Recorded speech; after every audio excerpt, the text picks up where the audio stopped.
Assalamualaikum warahmatullahi wabarakatuh.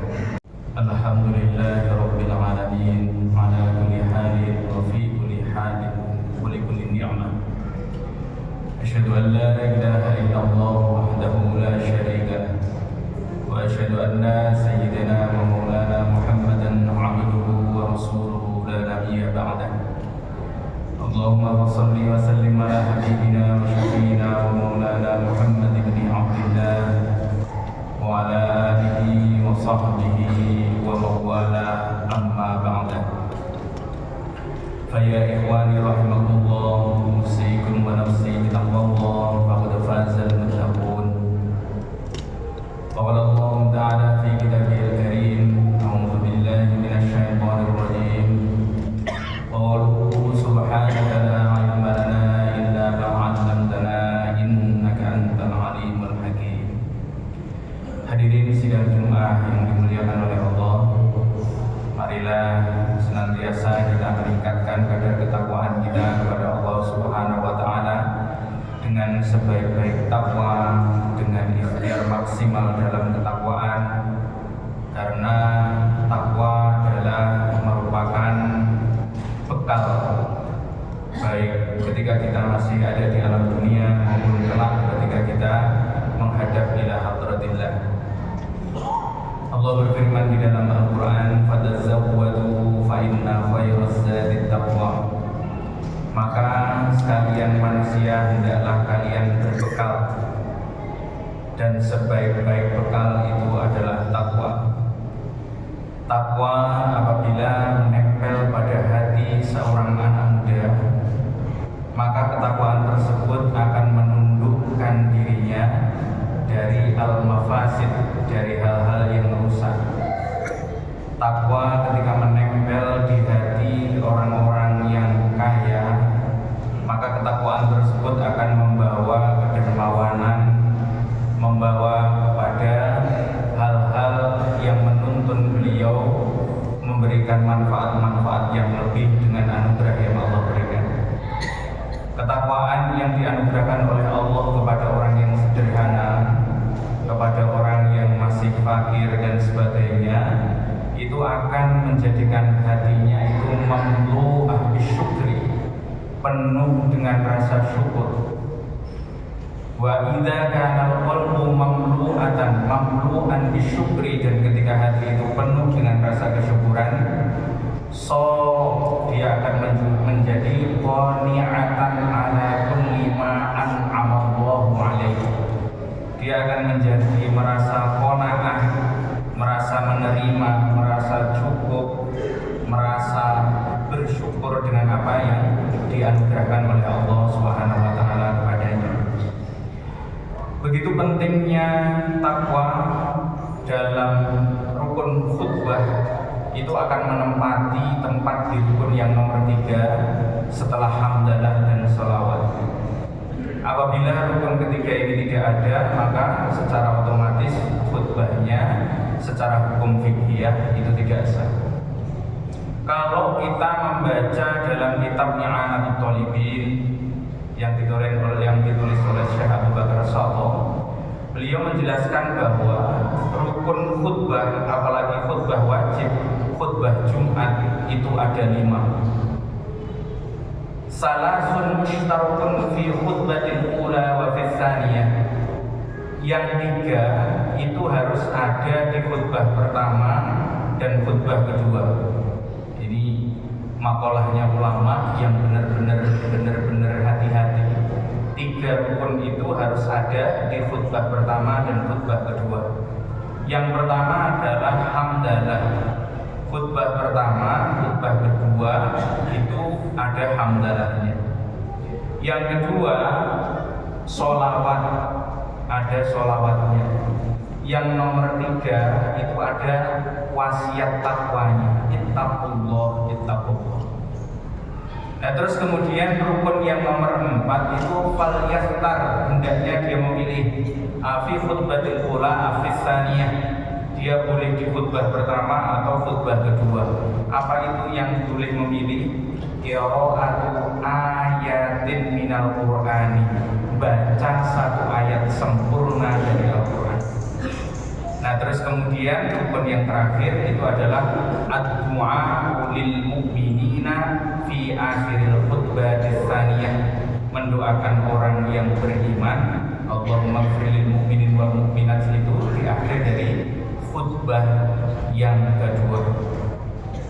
Sebenarnya kalau kita melihat secara rukunnya begitu sederhana, akan tetapi kita melihat rukun yang ketiga tentang masalah takwa itu menjadi hal yang sangat penting untuk diulang-ulang minimal di setiap Jumat. Maka para ulama kemudian bertanya, mengkaji sebenarnya takwa itu apa sih? Kalau kita melihat secara definisi, takwa itu adalah imtitsalul awamiri wajtinabun nawahi, mengikuti perintahnya Allah dan menjauhi larangan Allah. Kalau secara umumnya maknanya seperti itu, tapi secara spesifik Rasulullah memberikan penjelasan di dalam hadis. Ma nahaitukum anhu fajtanibu. Konsep takwa yang pertama itu adalah semua yang aku larang, artinya dilarang oleh Rasulullah dan dilarang oleh Allah tentunya, fajtanibu, maka jauhilah. Tidak ada seseorang itu tertular penyakit, baik itu penyakit fisik maupun penyakit batin maupun penyakit yang hubungannya dengan maksiat, kecuali dia berdekatan dengan orang yang sudah berpenyakit. Makanya penting sekali. Jadi membangun takwa yang pertama itu adalah menjauhi segala yang dilarang oleh Allah dan Rasulullah. Jadi kalau dibilang saya adalah orang yang kuat, saya adalah orang yang hebat, tidak mungkin saya akan tertular. Nah, berarti itu nanti akan muncul kibir di dalam dirinya. Ya, yushaku ayyuki'afi, dikhawatirkan dia akan tertular juga, dia akan terpeleset di situ. Silahkan nanti jamaah merenungkannya, bagaimana contoh-contoh secara konkretnya. Jadi konsep takwa yang pertama adalah berani menjauhi larangan Allah dan Rasulullah. Konsep takwa yang kedua, wa ma amartukum bihi fa'tu minhu mastata'tum. Apa-apa yang aku perintahkan kepada engkau, Rasulullah memerintahkan kepada umatnya, fa'tu minhu mastata'tum, lakukan semaksimal mungkin. Kata-kata istata'tum itu mengandung dua makna. Yang pertama adalah sur'atan, bisur'ati, dengan segera. Yang kedua adalah bil inqiyat, bil istito'ah, dengan kemaksimalan. Ketaatan apabila tidak dilakukan segera itu jadi berat. Sholat 5 waktu dengar azan tidak segera dikerjakan, berat. Ditunda, berat. Ini kalau kita berbicara tentang hal ubudiyah, hal ibadah. Ada zakat tidak segera ditunaikan juga berat. Kalau kita gambarkan dalam kehidupan sehari-hari, ada tagihan, ada cicilan, ada kewajiban, tidak segera dibayar kok ditunda, jadi berat. Makanya kalau ditanya sebenarnya sholat qadha dengan sholat ada itu sholat tepat waktu dengan sholat qadha berat mana? Kalau kita bicara tentang ketakwaan yang tinggi, pasti kita akan bilang ya lebih berat qadha daripada sholat tepat waktu. Nah, kecuali kalau dalam kondisi ketakwaan yang lemah, pasti kita akan bilang ya mending di qadha. Kenapa kok qadha? Ya kan bisa ditumpuk waktunya, yaitu yang berbahaya. Tidak ada sholat yang dikerjakan di luar waktunya atau di akhir waktunya kecuali itu berat. Makanya dikatakan takwa. Cara membangun takwa yang kedua adalah mengerjakan perintah dengan segera. Kuncinya itu di segeranya, segera. Bahkan kalau kita mengkaji lebih dalam, kenapa sholat itu kalau kita mendengar azan cepat melangkahkan kaki? Karena ulama berpendapat bahwa saat azan dikumandangkan, setan-setan sedang dibelenggu. Maka ujian pada diri kita itu hanya ada nafsu saja, tidak double. Tapi saat kita menunggu adzan selesai, setelah adzan selesai baru melangkahkan kaki, itu yang ganggu sudah double lagi, setannya sudah kembali lagi. PR-nya lebih berat. Itu secara logika para ulama dalam mengkaji dalil-dalil keislaman. Ya, yang pertama adalah segera. Yang kedua, dalam hal perintah itu kuncinya adalah maksimal. Bahasanya itu kalau kita melihat dalam mahfuzat, tanzimul amal tuwaffiru niswal waqti. Sesuatu yang dilakukan secara maksimal itu menghemat lebih dari separuh waktu yang diperlukan. Seseorang yang belajar dengan fokus, seseorang yang bekerja dengan fokus, dia akan berpotensi cepat lebih berhasil dibanding dengan yang setengah-setengah. Seseorang yang beribadah mendekatkan diri kepada Allah dengan fokus, itu akan berpotensi lebih cepat dibanding dengan orang-orang yang beribadah atau dalam amaliyahnya setengah-setengah. Seperti itu kurang lebih tentang masalah takwa.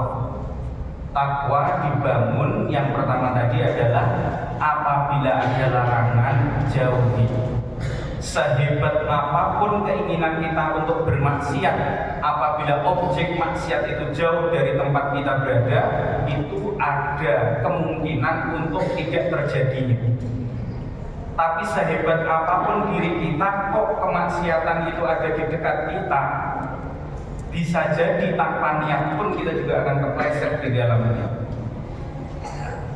Itu tentang masalah ketakwaan. Hadirin yang dimuliakan oleh Allah Subhanahu wa taala. Ada satu hadis yang ditulis oleh Syekh Ibnu Hajar Al-Asqalani di dalam kitab Bulughul Maram. Hadisnya pendek. Beliau menyampaikan tentang sebuah hadis yang diriwayatkan oleh Rasulullah yang kurang lebih maknanya itu adalah menjadi kunci ketentraman dalam hidup. Tidak ada satu orang hidup di muka bumi ini kecuali mencari kebahagiaan dan ketentraman. Ada hadis pendek tersebut adalah qala sallallahu alaihi wasallam, bersabda Nabi sallallahu alaihi wasallam, kunci ketentraman hidup, kul washrab walbas wa tasaddaq fi ghairi syarafin wala makhila. Kul washrab, resep yang pertama hidup bahagia adalah makan dan minum. Korinanya fi ghairi syarafin wala makhila, tidak berlebihan dan tidak mengikuti gaya atau lifestyle. Makan minum jangan hanya ikut tren hari ini. Makan minum, kalau makan minumnya tidak berlebihan dan makan minumnya itu sederhana, artinya otomatis terjamin kesehatannya. Ma min 'abdin yuridu sihhatan fi ta'abbudih wa fi hirfatih. Tidaklah seorang hamba itu kecuali dia membutuhkan kesehatan dalam hal kesempurnaan ibadah dan pekerjaannya. Ini menjadi modal pertama. Saat badan tidak nyaman, ibadah juga tidak nyaman. Saat badan tidak nyaman, tidak sehat, bekerja pun juga tidak nyaman. Maka kunci yang pertama kata Rasulullah, perhatikan makan dan minum. Yang kedua, perhatikan tentang masalah ekonomi dengan tadi sabdanya Rasulullah, walbas, dengan korinahnya fi ghairi syarafin wala makhila. Jika engkau berpakaian maka jangan berlebihan dan janganlah mengikuti tren yang ada. Selama pakaian itu enak dipakai, selama pakaian itu nyaman pantas dipakai, pakailah. Ulama memberikan pemaknaan dalam iltibas, dalam albas, dalam pakaian itu ada 3. Yang pertama adalah malbas bermakna thiyab, pakaian yang kita pakai. Yang kedua adalah bermakna markab, malbas bermakna markab, kebanggaan kendaraan. Jadi kalau pakai kendaraan secukupnya. Kalau memang butuh 2000 cc silahkan, perlu 3000 silahkan. Tapi kalau tidak butuh ya 1000, 1200 tidak ada masalah.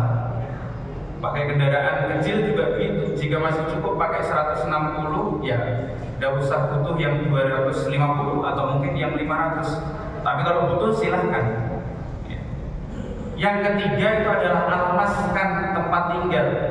Masya Allah, tentang masalah al-maskan itu juga disinggung oleh ulama dalam menafsirkan hadis tersebut.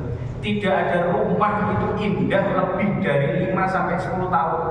Sehebat apapun orang itu membangun rumah, kecuali Nabi Sulaiman, membangun rumah paling indah dalam satu komplek, dalam satu lingkungan, 5 tahun atau 10 tahun yang akan datang itu keluar model terbaru.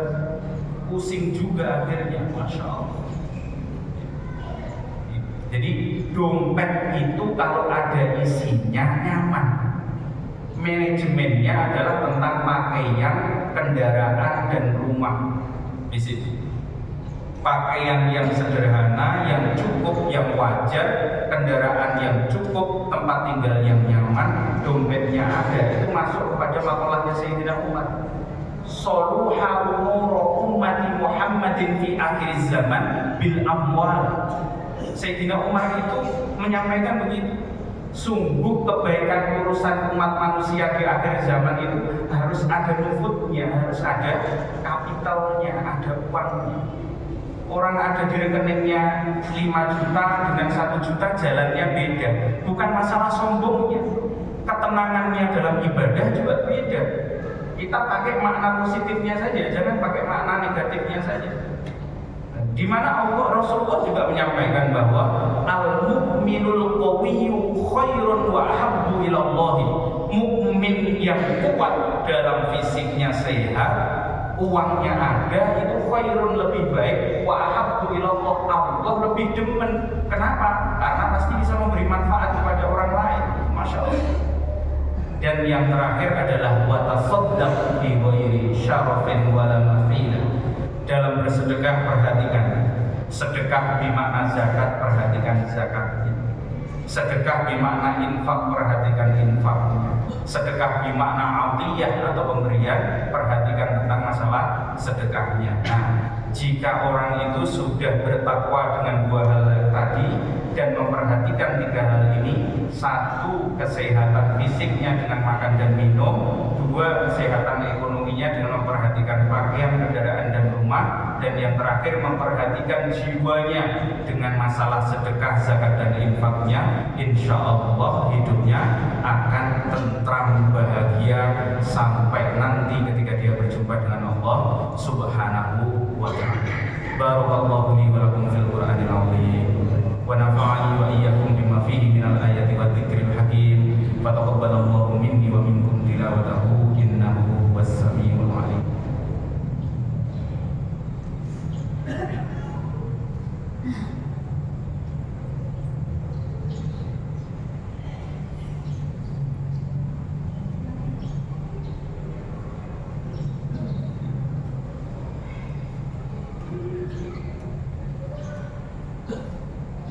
Alhamdulillahi rabbil alamin. Iyyahu na'budu wa iyyahu nasta'in. Asyhadu an la ilaha illallah wa asyhadu anna Muhammadar Rasulullah.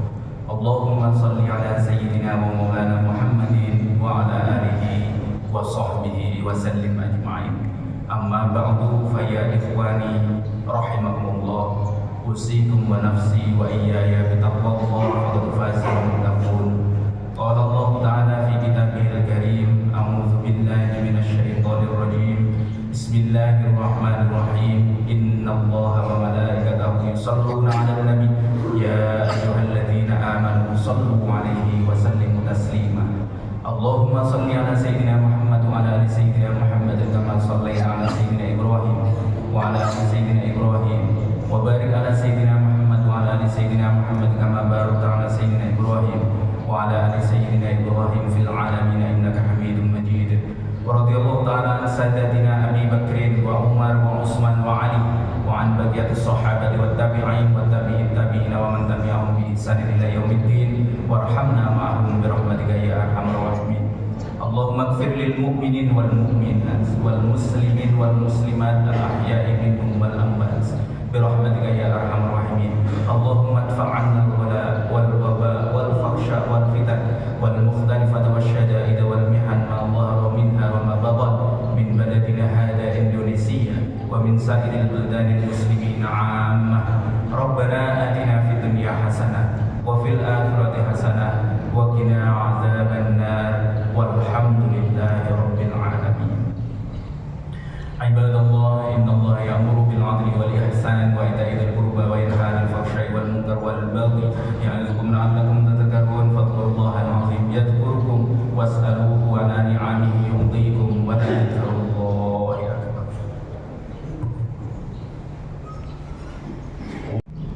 اللهم أعنا على ذكرك وشكرك وحسن عبادتك. اللهم يا مثبت القلوب ثبت قلوبنا على دينك.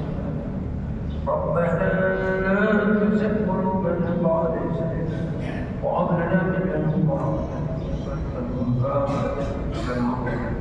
إنك وزينا قرة أعين واجعلنا للمتقين إماما. ربنا آتنا في الدنيا حسنة وفي الآخرة حسنة وقنا عذاب النار. صلى الله على سيدنا محمد وعلى آله وصحبه أجمعين. سبحان ربك رب العزة عما يصفون.